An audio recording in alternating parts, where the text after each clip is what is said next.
কলকাতা শহর সদা ব্যস্ত।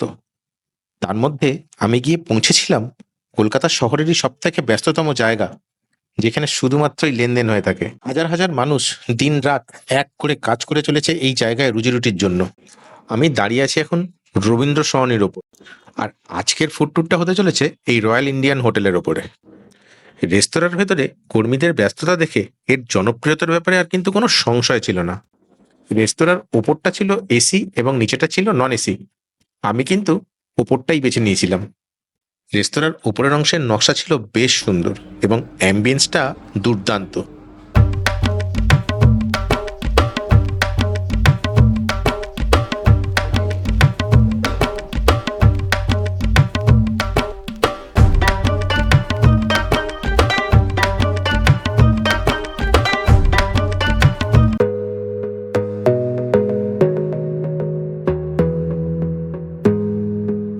নমস্কার, আমি দীপ্ত আর আপনারা দেখছেন আপনাদের চ্যানেল ইটস ট্রাভেলার।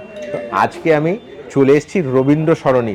রবীন্দ্র সরণির নাম আপনারা সবাই শুনেছেন এবং রবীন্দ্র সরণির ওপর এই রয়্যাল ইন্ডিয়া রেস্টুরেন্টে এর ভিডিও কিন্তু আমার চ্যানেলে কখনো আসেনি। আমি এই ফার্স্ট টাইম এলাম হচ্ছে এই রয়্যাল ইন্ডিয়ান রেস্টুরেন্টে। রয়্যালের চাপ আমি শুনেছিলাম প্রচুর প্রচুর প্রচুর বিখ্যাত। 1905 সালে কিন্তু এই রেস্টুরেন্টটা সূচনা হয়েছিল আর কি। তো সেই 1905 সাল থেকে কিন্তু এদের যে খাবারের যে কোয়ালিটি সেটা কিন্তু আজ 2024 সাল এখনও কিন্তু এই একই কোয়ালিটি কিন্তু এরা মেনটেন করে চলেছে, যার জন্য এই দোকান এখনও মানে ভিড়ে উপচে পড়ে। আমি আজকে যে যে জিনিসগুলো অর্ডার করেছি সেগুলো একটুখানি আপনাদের সামনে তুলে ধরবো। ফার্স্ট আমি এদের এখানকার যে গালোটি কাবাব আছে না, সেই গালোটি কাবাবটা আমি জাস্ট ট্রাই করবো। তার সাথে আমি নিয়ে নেবো হচ্ছে রুমালি রুটি। আমাদের যে গালোটি কাবাব আর রুটি সেটা কিন্তু চলে এসছে। আমি এই রকম টাইপের 2 পিস রুমালি রুটি নিচ্ছি। এই রুটির সাইজটা বেশ বড় এবং যথেষ্ট নরম রুটিগুলো। এই রকম রুটি রয়েছে। গালোটি কাবাবটাকে আমি ট্রাই করব। তার আগে জাস্ট আপনাদের একটা কথা আমি বলতে বাধ্য হচ্ছি, গালোটি কাবাবটা যখন এখানে দিয়ে গেল সেই সময় কিন্তু ভুরভুর করে ঘিয়ের গন্ধ বেরোচ্ছিল। গালোটি কাবাবটাকে একটুখানি ভেঙে রুটি দিয়ে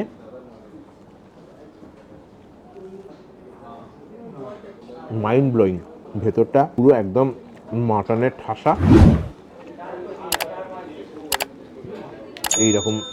এইরকম হচ্ছে এর ভেতরটা, একদম ফুল স্টাফিং করা মাটনের। পুরো মাটনটাকে কিমা করে পুরো ব্যাপারটা তৈরি হয়েছে এবং দারুণ সুন্দর একটা ঘিয়ের গন্ধ আসছে। খেতে একদম দুর্দান্ত, অনবদ্য। ঝাল নেই, যে গোলমরিচের যে ঝালটা হয় সেই ঝালটা কিন্তু মুখে লাগছে, যেটা বলা। ঘিয়ের গন্ধটা কিন্তু দারুণভাবে নাকে আসছে, মানে দুর্দান্ত লাগছে। জাস্ট আমি এটাকে একটুখানি ভেঙে, এই স্যালাড রয়েছে, আমি অল্প করে লেবুটা প্রথমে এর মধ্যে দিয়ে নিচ্ছি। তার সাথে মানে এত সফট, ভেঙে ভেঙে পড়ে যাচ্ছে। এই গ্রিন চাটনি যেটা আছে সেটাকে একটুখানি এর সাথে লাগিয়ে ফাটাফাটি। এরপরে আবার আইটেম আসছে, তো আপনারা সঙ্গে থাকুন। পরের আইটেম কী আসছে সেটা দেখতে থাকুন।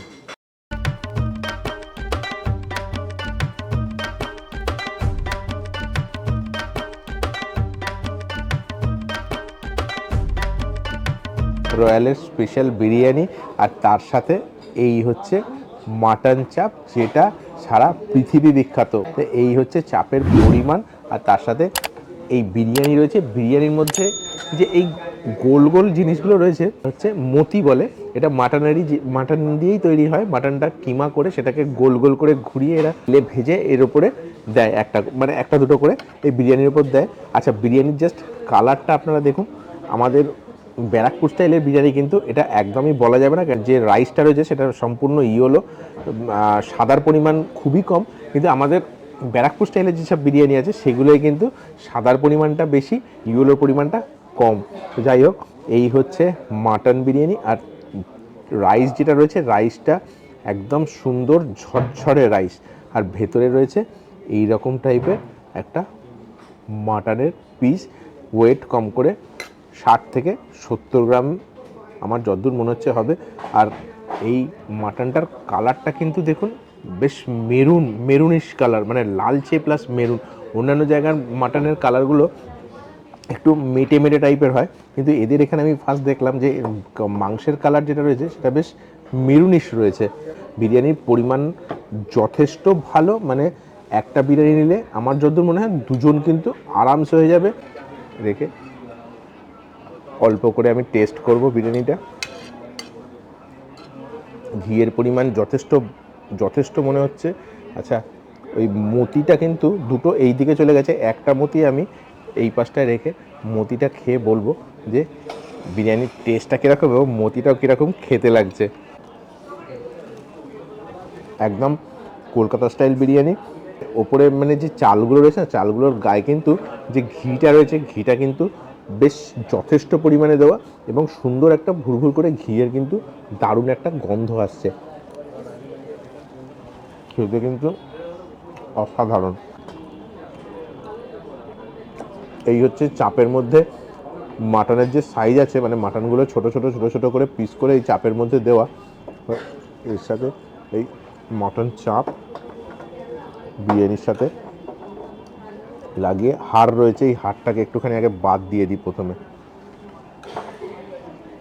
এই চাপের সাথে লাগিয়ে, চাপের সাথে বিরিয়ানিটা লাগানোর পর পুরো বিরিয়ানির টেস্টটাই পুরো একদম সম্পূর্ণ পাল্টে গেল, ফাটাফাটি। চাপটা কিন্তু সত্যি রয়্যালের চাপ যে পৃথিবী বিখ্যাত সেটা কিন্তু আজকে আমি খেয়ে বুঝতে পারছি। টেস্ট সম্পূর্ণ চেঞ্জ হয়ে গেল চাপের সাথে বিরিয়ানিটা মিশিয়ে। একটা অদ্ভুত ধরনের টেস্ট আমার মুখের মধ্যে আসছে, যেটা একদম অনবদ্য এক কথা।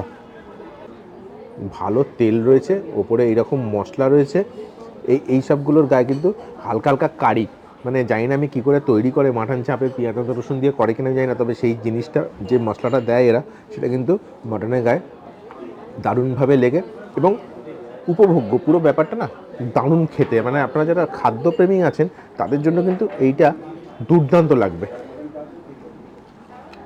মাটনের যে চাপটা রয়েছে না, চাপের মধ্যে কিন্তু একটা জিনিস আপনাদের বলবো, সেটা কিন্তু চাপের মধ্যে হাড় আছে, এইটা কিন্তু সম্পূর্ণ হাড়, মানে হাড় প্লাস মাংস মেলানো, মানে মটনটা কিন্তু বনলেস না।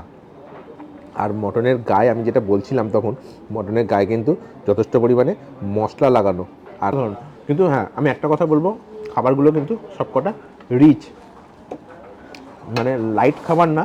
আচ্ছা, আপনাদের একটা মতি নিয়ে আমি বলেছিলাম, মতির কথা, যে মতিটা দেয় সেই মতিটাকে আমি একটুখানি দেখাবো আপনাদের। জাস্ট মাটনের একটা ছোট বল, ভেতরে পুরো মাটন পোড়া।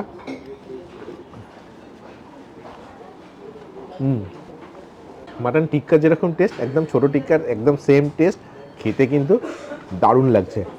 এই খাবারগুলো শেষ করি, ভিডিওটি স্কিপ না করে পুরোটা দেখবেন, চলে যাবেন না, এরপরে কিন্তু আবার একটা খাবার আসছে।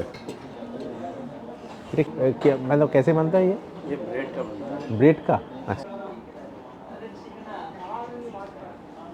প্রত্যেক কিছু একটা সিস্টেম আছে। এই এত কিছু খাওয়া দাওয়ার পর মুখটা লাস্টে মিষ্টি না করলে কি আর ভালো লাগে? মিষ্টিগুলোর মধ্যে বেশ জনপ্রিয় এদের এখানকার শাহি টুকরা, সেইটাকে আমি নিয়ে নিয়েছি।